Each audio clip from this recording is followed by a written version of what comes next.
Hello, this is Anna Imagination with the Healing Garden, and I am currently going through some documentation. This is 100% back to the lab, and if you are new to my channel, this is my philosophical research on what happens and the changes a person goes through when they exit a societal slave system into freedom. I just pulled my daughter out of the public school system yesterday.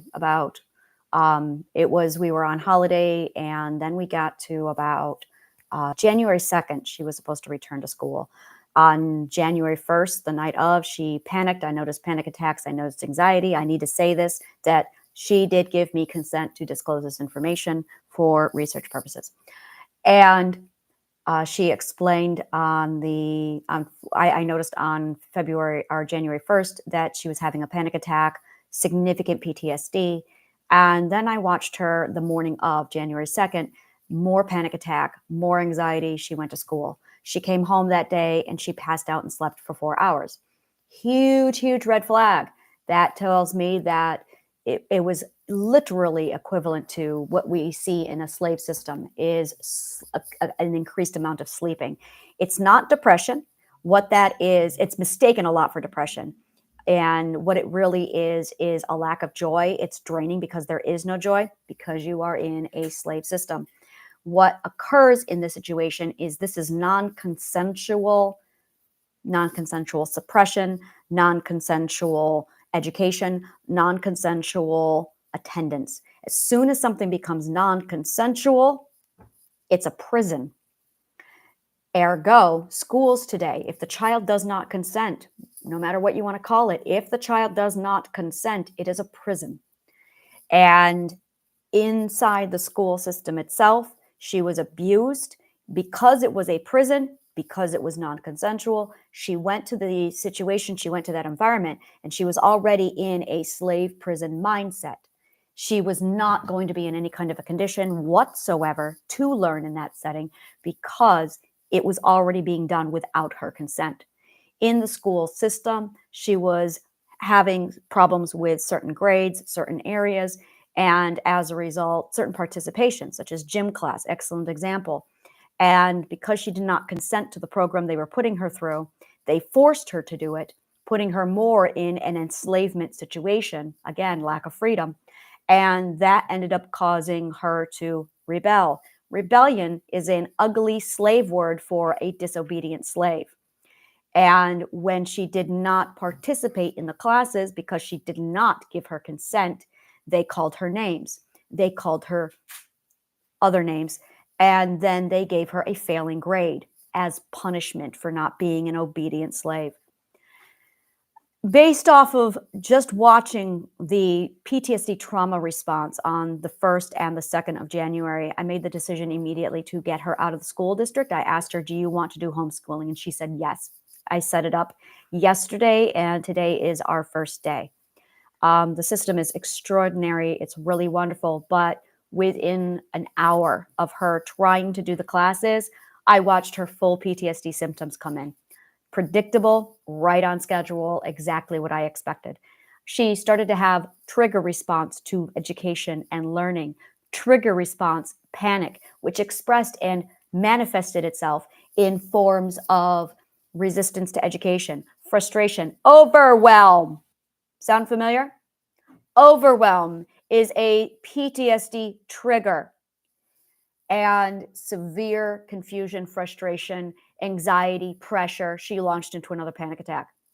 Calmed her down, and she took a shower. She did a lot of self-regulation. And then after her shower, we sat down and we started to talk. I have a current document right now on my website called Stages of Change from Societal Slavery to Freedom. And this is the documentation for you of what to expect when you exit the system. Now, these are the same things, the same symptoms that I had when I left the system also. This time I'm knowing what to expect and everything. I'm able to document it this time and track it as we go through this process. I'm going to go ahead. The link is below if you want to look at what it is, if you want to look at the post and look at the documentation. And basically, this is an existential crisis. The first thing that she said was, Well, I sat her down and I explained, look, you need to come to terms with what has been done to you. I started to break down how this was non-consensual. As soon as something is non-consensual, it is literally a violation of your authority. The violation of an authority, of your personal authority, is absolutely detriment to your mental health. Violation of self-authority is the number one leading cause of all trauma. And the moment you do not give your consent, it is a lack of consent. The moment you do not give your consent is the moment you need to self-govern. I cannot express this enough. The lack of consent, the moment that a lack of consent affects or becomes a violation of self-authority is the moment when you need to self-govern. If this self-government does not take place based off of basic linguistic law, it is slavery. Slavery is an absence of consenting to being governed. Bottom line. Slavery is an absence of consenting to being governed. Slavery is non-consensual government. Thank you, Thomas Jefferson, you beautiful mind. So I'm going to say again, slavery is non-consensual government. It is a lack of self-authority at a time when you are ready. Once you reach the fifth perspective, you're done. You cannot be governed. It is required that you self-govern. And if others insist, including a government, insists on governing you, it will damage your psyche. It is traumatic. You are now looking at literally a violation of authority, which is rape. Rape is a violation of authority, self-authority. Bottom line. Go ahead, argue that with psychologists. So our government is raping us. Bottom line. Now, we have the right, thank you again, Thomas Jefferson, to fire our government. We also have the right to consent to being governed. So the moment you no longer consent to being governed, this is 100% you stepping up saying, I am going to self-govern now. Thank you. This always happens at the fifth ethic. This is the fifth ethic. Now, you can reach the fifth ethic when you are 5 years old. That's right. And you can reach the fifth ethic when you are 50 years old. You can go through life never reaching the fifth ethic. As soon as you enter the fifth ethic, you cannot be governed. You must do the self-governing. So the question and concern that a lot of people are going to have is, well, how do I know and how do I ensure that my children are going to make the right decisions? Oh, trust me, they will, because with the fifth ethic, you're going to have, and you already have, the first four ethics in place. Everybody in the fifth ethic values education. Everybody in the fifth ethic, naturally, Mother Nature says so. This is physics. This is law. This is beautiful. Everybody in the fifth ethic values education. You don't make it this far without it. It is the projection of the third or the fourth ethic who don't value education, who projects their, well, they're not going to value education. Now comes the logical fallacy. Well, if they don't value education, then why are they afraid that other people won't value education? Because they don't trust. That's why. Because they have a compromised issue with trust. When you have a compromised issue with trust, you project your fear of trusting others onto other people. It's not about education. It is about trust. And the third and the fourth ethic lack trust. The fifth ethic, you have trust established. You have self-government established. When you give a person choice to self-govern, they will self-govern, and they will do so more ethically than any sloppy government can. That being said, when this transaction happens, when the transformation happens from leaving a societal system over to authority, there is a process. It's very similar, but it's not quite the stages of grief.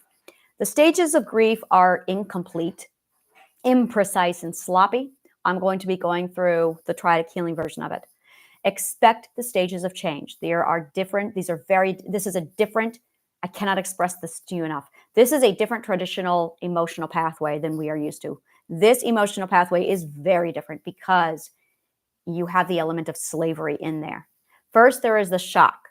It is a culture shock. You are going from a system that doesn't use floggers. What it does use is time and urgency. It uses productivity to abuse you. These are two things. It uses your attendance against you. It uses your punctuality. This is highly toxic and abusive. And what this ends up doing to your system is you're running, you're moving, you're making sure you're on time. You can't be late because you're going to be penalized if you are. Productivity, if you don't get a certain grade, if you don't get a certain quota put out, productivity and quotas, this is huge. It is because you are being farmed. That's what your Social Security number is. This is the result of you being farmed.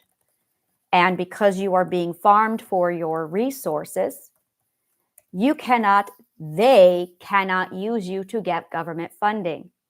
So they farm you in an attempt to get government funding for themselves. But they have to be producing X amount of time with X amount of product with X amount of quota being met in order to get the appropriate funding. And if they fail to meet all of those requirements, well, you're not going to be making the money. So they use time, urgency, punishment, attendance to ensure your performance stays up to a certain level, to ensure that they can farm you so that you will have value. But according to the government, you only have value if you produce time, urgency, productivity, quotas, attendance, punctuality. And if you don't meet those requirements, they can't get the funding they require. So they abuse you until you perform. And if you don't, they 4F you. And that's where we call them high school dropouts. The shock and culture is going to be for the first thing you experience because you are dealing with a loss of time, urgency, abuse, productivity, quota. All that's going to go away. So there's going to be a shell shock where you're going to be like waiting and embracing for that impact that doesn't come. Removing time is the first rule of removing the society. This is big. Remove, let me see here, how to recover. And that's what I'm doing right now is building a how to recover. And rule number 1 is remove time. Remove time. Remove time. I'm going to say this so many times. There is no time. If you can remove clocks from your house, eliminate time. Eliminate deadlines. Deadlines cannot exist. No expectations. This is huge. By eliminating time and deadlines and expectations, we are talking full freedom. This is something that people are so foreign to. It's going to shock you. The next stage is disbelief. Are you sure? What? Well, did you? What? Did you? And this is because it is absolutely the negotiation stage. This is because you just can't believe the shift and the change. The reason for this is because you are entering new data into your cognitive core and your logical health. If you do not have accurate data to insert into your logic line, it will destroy you. True story, that's where mental illness comes from. So it is imperative that we literally use checks and balances to ensure the validity of the logic prior to entering it into our system. Bottom line. The next thing is inventory of resources. Now, this is new. This is something that the stages of grief bypasses because it is a detail that is so fine that it got missed the first time people put together the stages of grief. This is the inventory of resources stage. This happens so fast in the subconscious mind. What's going on in this moment is when you look at this new data and you say, okay, what have I lost or what have I gained, or is there a change? Now, here is the problem with this. Realization of what they took from you is next. This is awareness. This is a stage of grief that occurs. It is the awareness stage. While you are doing your inventory of resources, you become aware of the scope of what was done to you. The awareness is digesting or processing the scope of what was done to you. Now, this is where a lot of healing skips this stage because we are not aware of it, because we don't know about the inventory of resources. We just have this disbelief, what? And then we're confused. In abuse, confusion occurs right here. Can we see here? Confusion occurs right here. This is the abuser's door. Right there. And that's where this diversion occurs. We're mirrors. We're mirrors. This is what we call deflecting. These are the laws. See the laws of deflecting in optic physics. Follow that line and you'll see it. It's right there. So that's where confusion occurs. And then the laws of deflecting in optic physics occurs, and that leads to mental illness. So when you go through the healing process, you are restoring the deflection and you are basically adjusting the mirror so that you no longer are deflecting, you are reflecting the new. So you have the disbelief, the are you sure? You now skip the confusion because you are adjusting, you are looking at the inventory of resources. And as you are going through the what have I lost, what have I gained, is there a change? That is when you hit awareness and you realize the scope of what was done to you. And you enter into the naming. The naming is vital to trauma recovery. You must name it. The naming gives voice, which restores authority. Once you restore authority, now you are back in control. And this is when the abuse starts to end. Now, you're gonna get angry. You're gonna get angry over what was done to you. And you need to say the name. They would do X. They did this to me. Say these words. This is you processing. This is the shock and awe. Back to the stage one again. Stage one of this. And the disbelief. Back to stage two now. And now you're going through the cycle properly. And now you are realigning the data, recataloging. Let's call it recataloging the data into the logical line.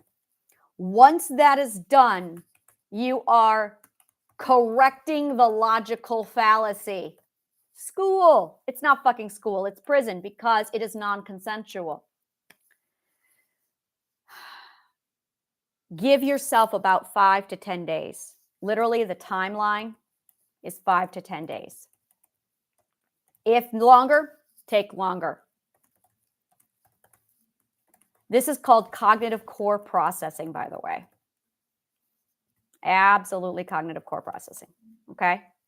Now, we're going to go over more, but we're almost wrapped up here. So you have your timeline of 5 to 10 days.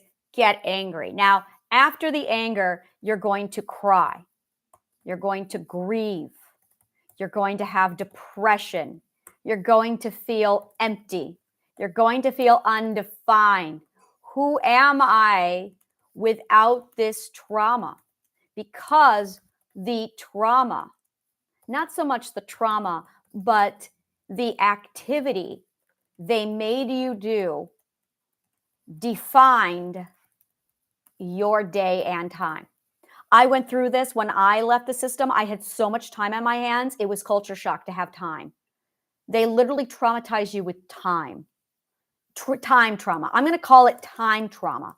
Time trauma, I'll tell you, this is something very, very unique. Every one of us has this, every one of us knows it. And what I'm going to explain it, and it's going to be like this massive, oh my God. Time trauma is one of the most fucking abusive things in the world. It's comprehending how exactly long 24 hours in a day is.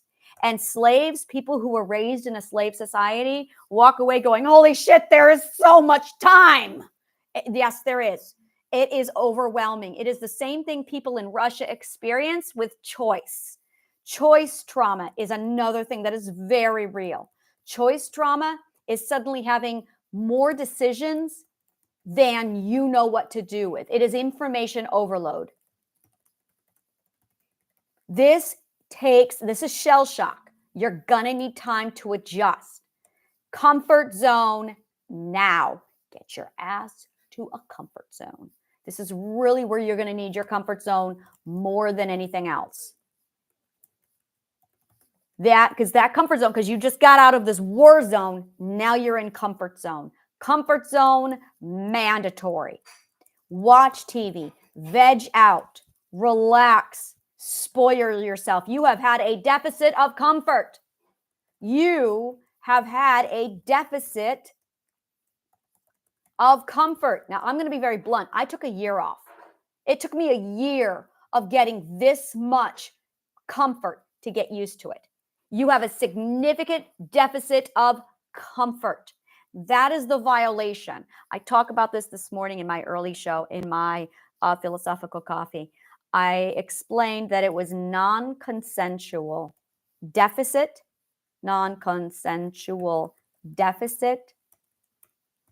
of comfort.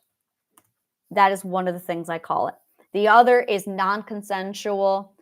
Let me see here. I got to think here. It's non-consensual surplus. That's the other thing. Non-consensual surplus of comfort or suffering.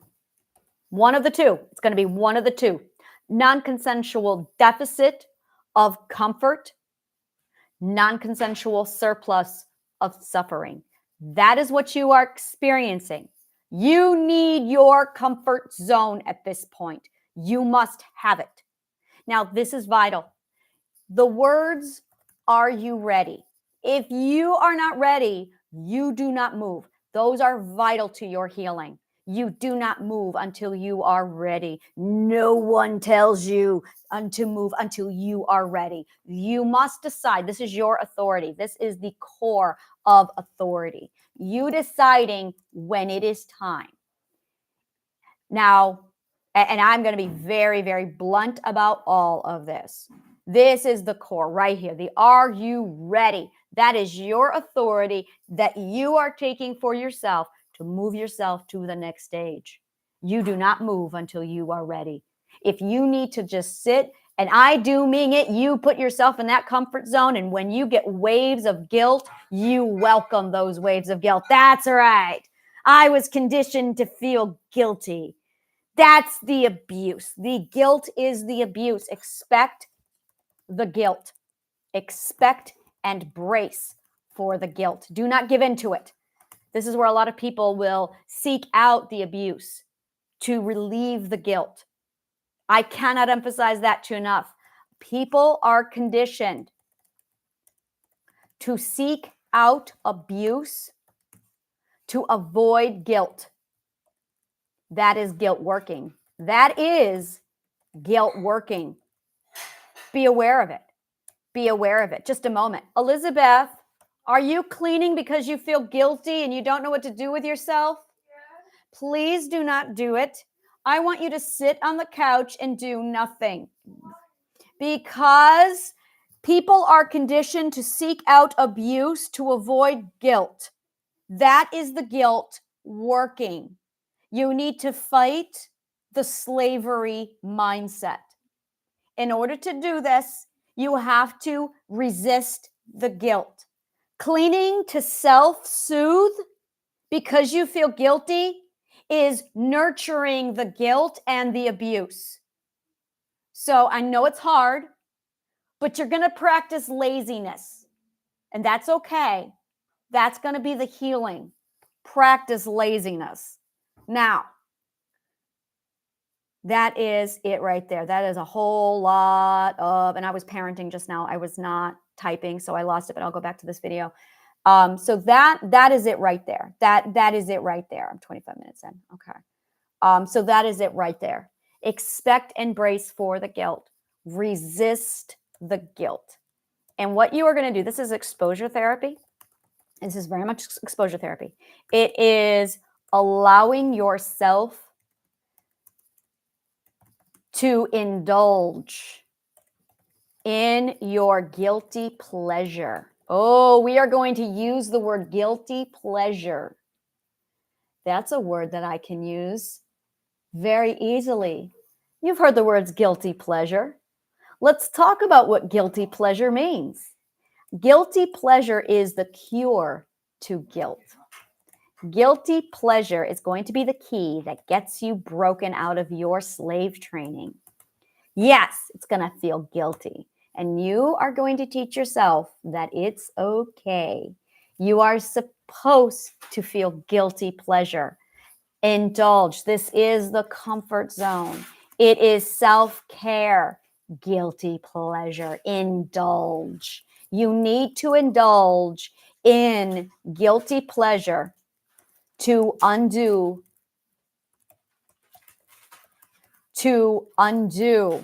the slave mind conditioning. Elizabeth, you cannot do any dishes or cleaning. I will do it. You cannot. This is also due to the abuse you got from your stepfather. This is also part of it. Undo the slave mind. We're going to reverse all of the slave mind. At this point, it is literally self-induced slave mind. And oh my God, this is my mastery, is recognizing this crap and then getting it out of your head. So you're no longer a slave to the people who are no longer in your head. And when you do this, you get back your authority. This is literally the pathway to freedom and authority and autonomy. Now, with that, and if you want to read, you can. That is something you can do because you enjoy that. There must be joy in what you do. And that's a huge part of this. Joy is a gorgeous emotion. Joy equals you're doing it right because there was no joy. In fact, learning that lack of joy equals slavery. Oh my God, that is a beautiful, beautiful internalized thing to really put in your brain. That way, as you feel misery, you'll associate it with enslavement. That's what I did. Misery equals enslavement. So if you do not feel joy, learn that as, oh, that's slavery. If you feel joy, you're doing it right. So only do what you want and only do, and this is it. What do you want? I know that's going to be hard for a lot of people, and that's okay. It's going to take practice. It's going to take time. What gives you joy?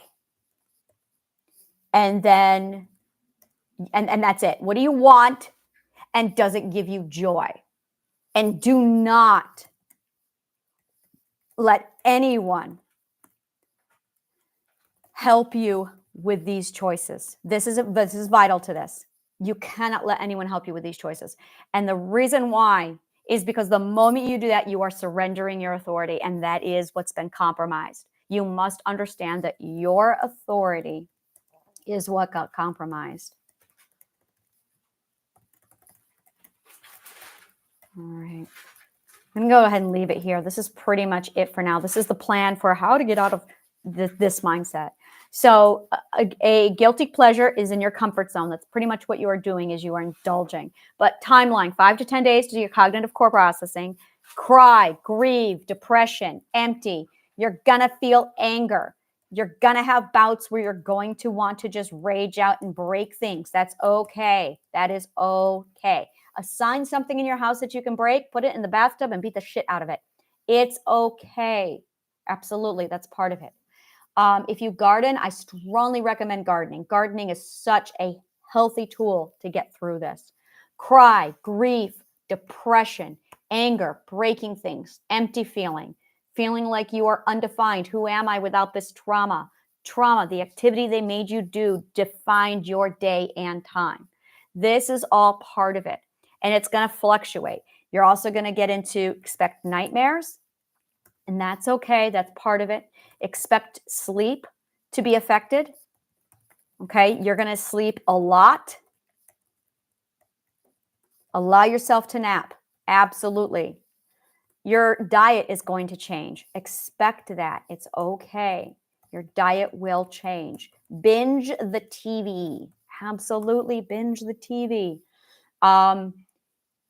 You're going to have a lot of periods of awareness. And when you have periods of awareness, it's going to be shock. A new shock. We're going to say a new shock wave. And it is. It is very much a new shock wave to your system every time. And then expect immediately to burst into tears. Every time. Name it. Always name it. Name it, name it, name it, name it, name it. Pause whatever movie you're in and then just rant, and I do mean rant and rage. And name it. Because when you name it, you give power to it. And you change the programming. Because you are uploading new HTML code into your computer program. Uploading new HTML code into your cognitive core. And that's what you are doing when you name it. They did X to me. Oh, they did X to me. I was treated like X. I did that the other day. I said I was cattle. I was cattle. Really, those are the words. Those are the words. I was cattle. I was breeding stock. Boy, saying those words really allowed me to release it all. The words are the core here. The words are the magic. The words are what is the logic. Words and logic are like this. All right. So, and this is a rotation. It's going to go on a rotation because you got to sort it all out. 5 to 10 days. Once you have it all set, then there's going to be a feeling of peace. The feeling of peace is just this calm. It's very much this calm that follows. I'm going to go ahead and get down here now to the bottom of what to expect after the purge. This is the purge. There's going to be empty, quiet, calm. It's going to feel like a blank slate. And then you're going to feel there's going to be a period of just calm seas. It's this period of just no urgency. There's no urgency. And you're just enjoying the leisure stroll of freedom. Yep, I remember that stage so very well. My God, did I. And then I just observed. It was just observing freedom. I love that stage. And that's exactly what it is. It is the observing freedom. Observing freedom with curiosity and just absorption. Yeah. God, I remember this so well. That's all it is. It's just this observing freedom with curiosity, and you just absorb it. And you just look at it and you study it.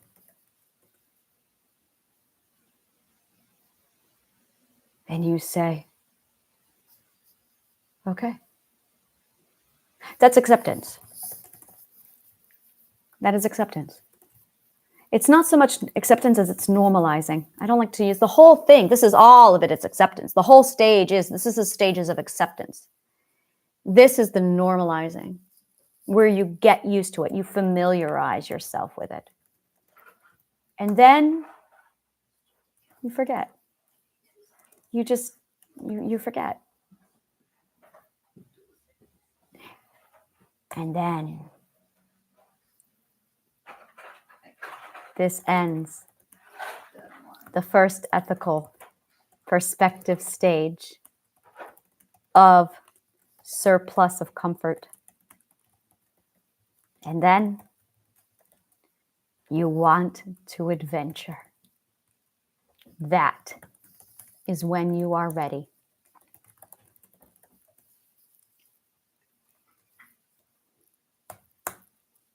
That is when you are ready. That is the moment you say, that is the moment you say that you're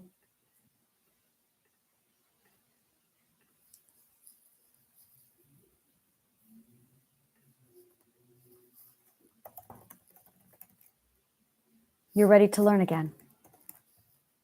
This time, with your consensual authority. Because that's really what consent is. It's authority. That is exactly what consent is. Consent is synonymous with authority. That is exactly it. And it's just so, it's freedom. That is when you get freedom. And right there, that is when you realize that you are free. Freedom is when you have consensual authority. Oh, fuck, believe me, don't I fucking know it. Yep. That is when you have consensual authority. It takes a fucking slave to define these words. Former slave. Yeah. That is when you have consensual authority.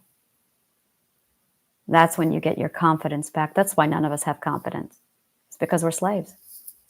See how that works. Thank you so much